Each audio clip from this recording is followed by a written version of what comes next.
Fue luego a ver su Rosine. Et puis il alla voir sa rosse. Et quoique le pauvre animal n'eût que la peau et les os, tantum pellis et ossa fuit, il lui parut que ni les bucéphales de Alejandro, ni les babiesa del Cid ne lui étaient comparables.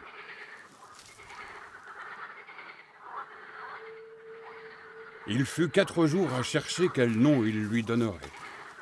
Parce qu'il n'était pas raisonnable, disait-il en lui-même, que le cheval d'un si fameux chevalier n'eût pas un nom connu de tout le monde.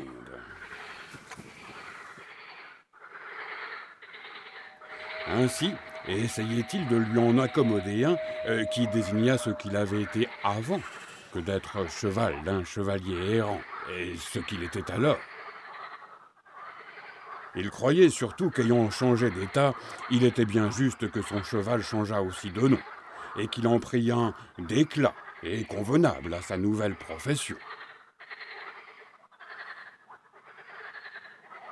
Après avoir bien rêvé, tourné, ajouté, fait et défait, enfin il le nomma Rocinante. Nom magnifique, suivant lui, sonore et significatif, et bien digne de la première rosse du monde.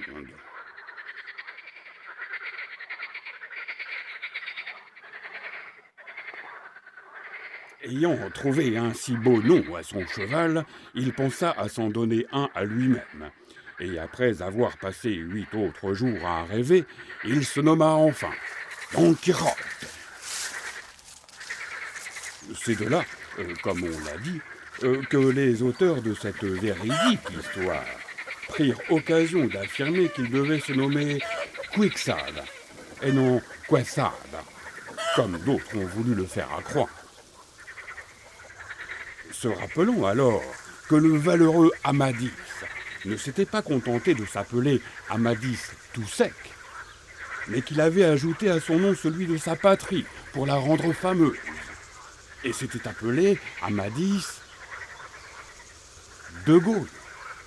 Il ajouta pareillement au sien celui de son pays, et s'appela Don Quijote de la Mancha.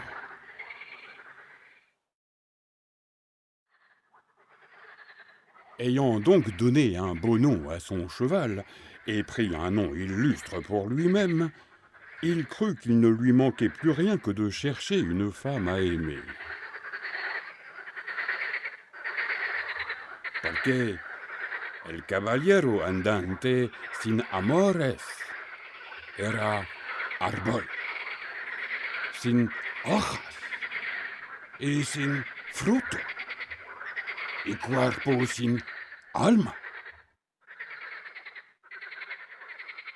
Si par malheur, disait-il en lui-même, ou plutôt pour ma bonne fortune, je viens à me rencontrer avec quelques géants, comme il arrive d'ordinaire aux chevaliers errants, et que du premier coup je l'abatte par terre, ou que je le pourfende, qu'enfin je le vainque et le réduise à merci. Ne sera-t-il pas bon d'avoir à qui en faire présent? Et qu'allant trouver madame, et se mettant à genoux devant elle, ils lui disent d'une voix humble et rendue, y rendido.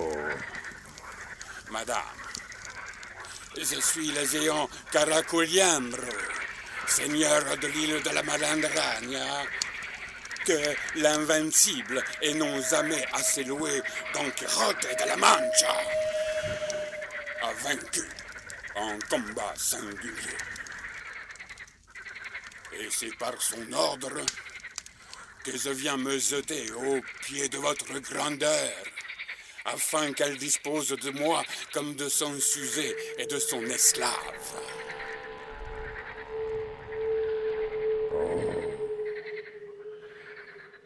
Combien se réjouit notre bon chevalier quand il eut fait ce discours. Et surtout quand il eut trouvé à qui donner le nom de sa dame. Ce fut, à ce que l'on croit, une jeune paysanne de bonne mine qui demeurait dans un village voisin du sien.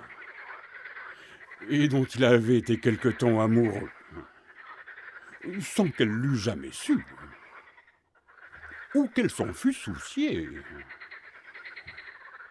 Elle s'appelait Aldonza Lorenzo, et ce fut à elle qu'il lui sembla bon d'accorder le titre de dame suzeraine de ses pensées.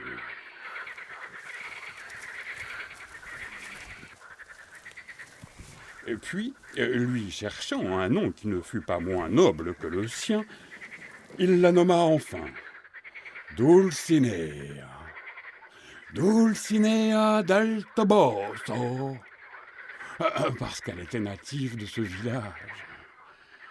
Et ce nom lui paraissait musical et voyageur et significatif, comme ceux qu'il avait inventés pour lui-même ou pour son cheval.